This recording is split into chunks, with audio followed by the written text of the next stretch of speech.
Good afternoon, Madam Chair and members of the committee. Today I have SB 1225, which is a bill to assist with affordability and broadband for our students. As we know, there are still many people who are suffering without internet, and many of them are having this problem because they can't afford broadband. And so I have worked to create another tool in the toolbox to help connect students in need of broadband access, focusing on our affordability, to provide clarity that they can work with providers to be aware of affordability programs. There are some schools, actually, that are already doing this. In Roanoke, over 100,000 students are receiving deep discounts on their broadband bills, but there are some schools in other areas where the schools don't feel confident that they have the ability to work with the providers, and so this is a clarifying bill.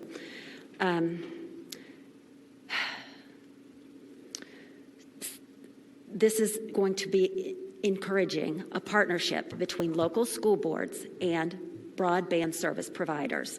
It is permissive.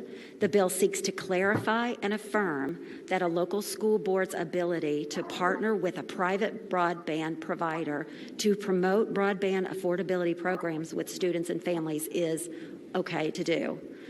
As I said, many broadband service providers offer affordable broadband access programs for any student who qualifies for school nutrition programs such as the National School Lunch Program, SNAP, TANF, Head Start, or if their families receive housing assistance.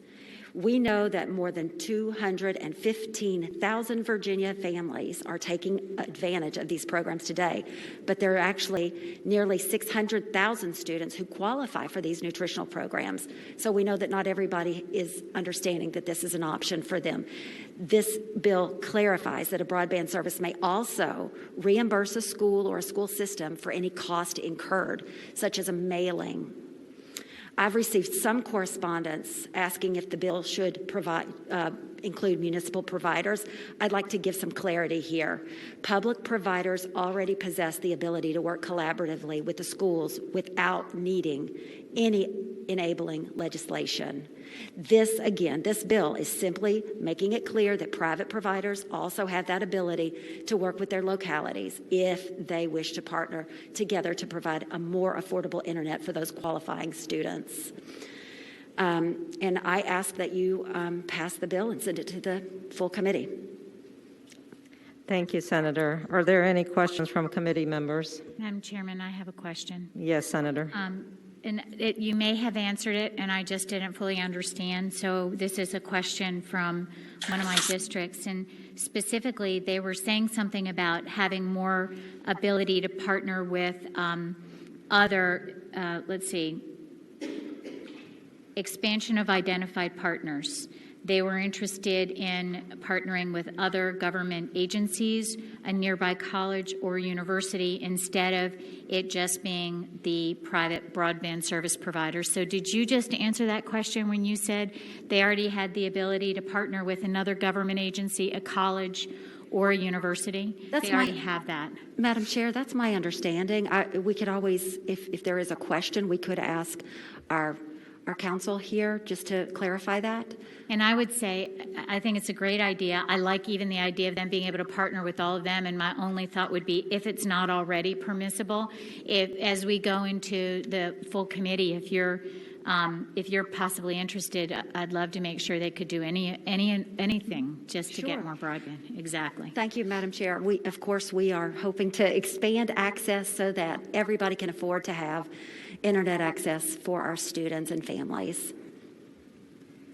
Thank you, Senator. Are there any other questions from committee? Senator Boysko, I just wanted to one more time clarify, because I've received a lot of inquiries regarding this. Your point is that we already have in place the opportunity for public providers to have this partnership with our local school divisions and local schools.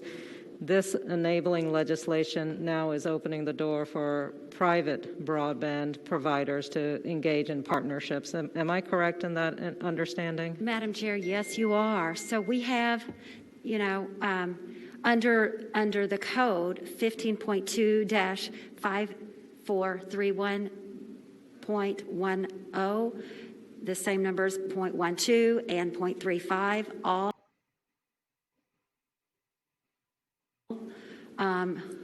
have intergovernmental arrangements, and that's in that code. I actually reached out, one of our colleagues reached out to the attorney who is representing Arlington County schools and brought that to them, and they verified that that indeed was accurate.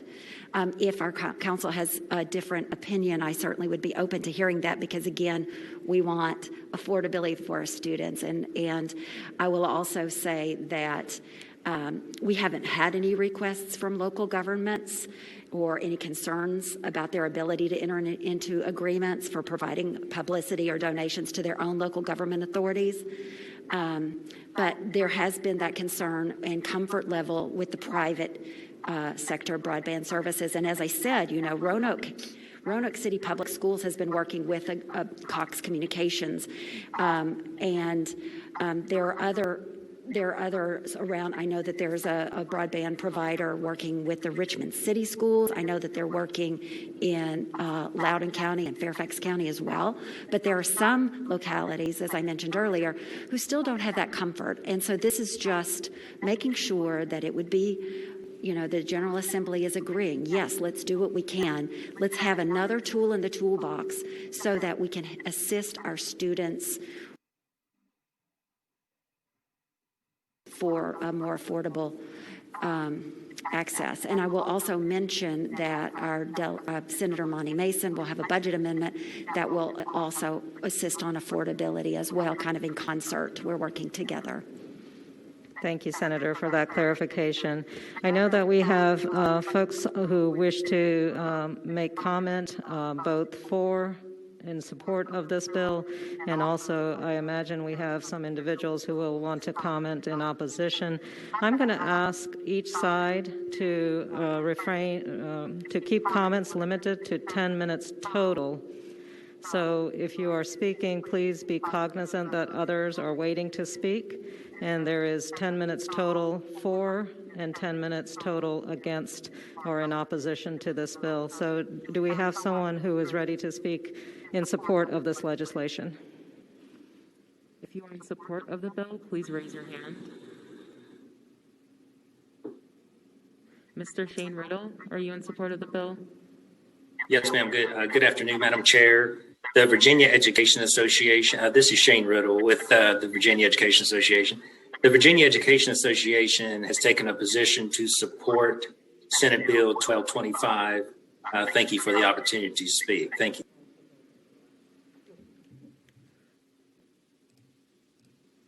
Jenna Alexander, please unmute yourself and go ahead.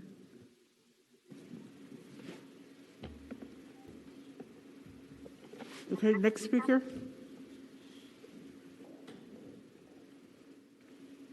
Jenna Alexander, please unmute yourself.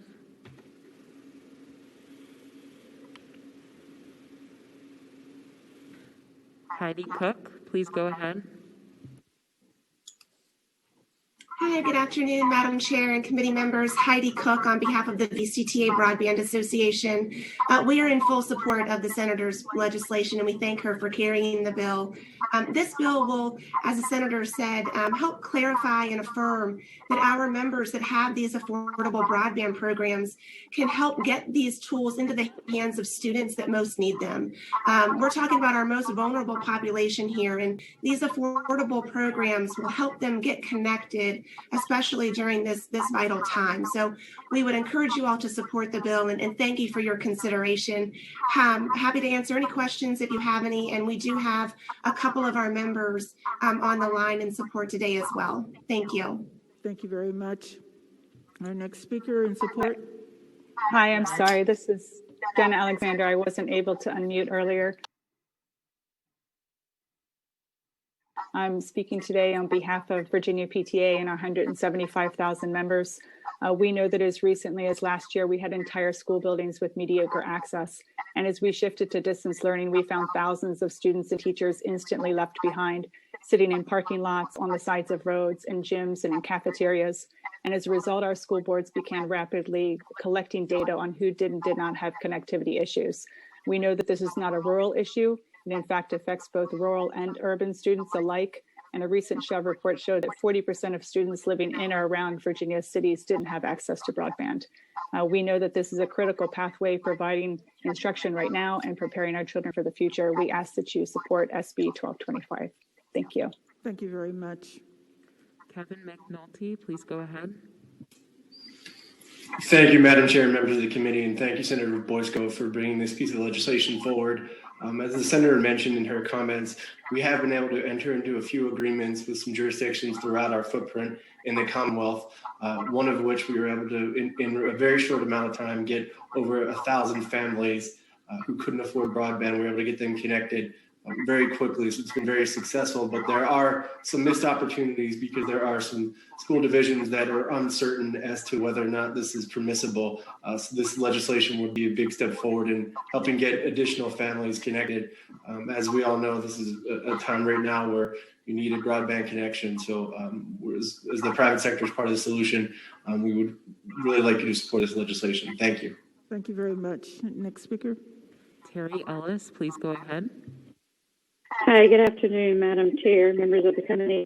Terry Ellis with Comcast. Comcast supports the bill, which simply allows schools to share information about the availability of broadband, affordable broadband programs.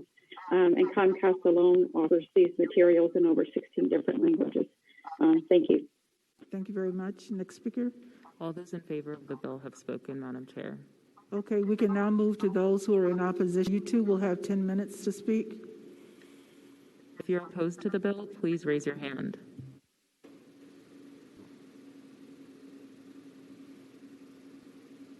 We have none, Madam Chair.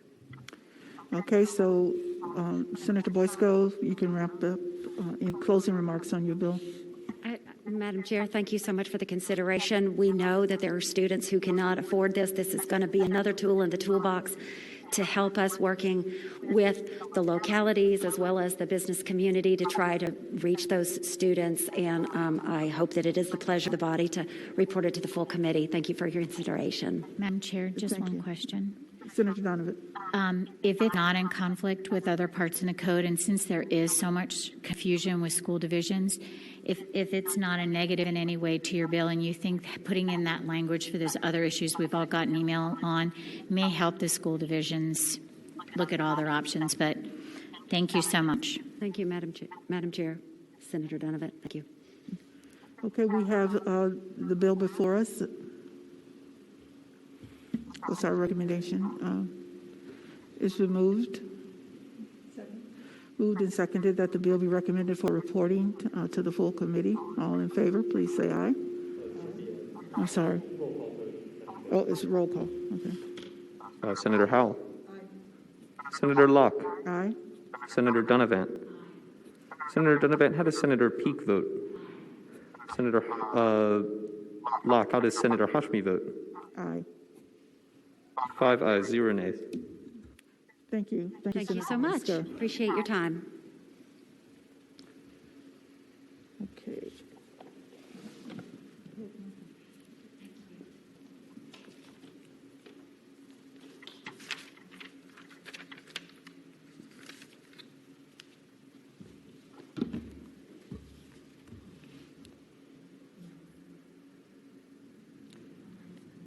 Do you know if we have any other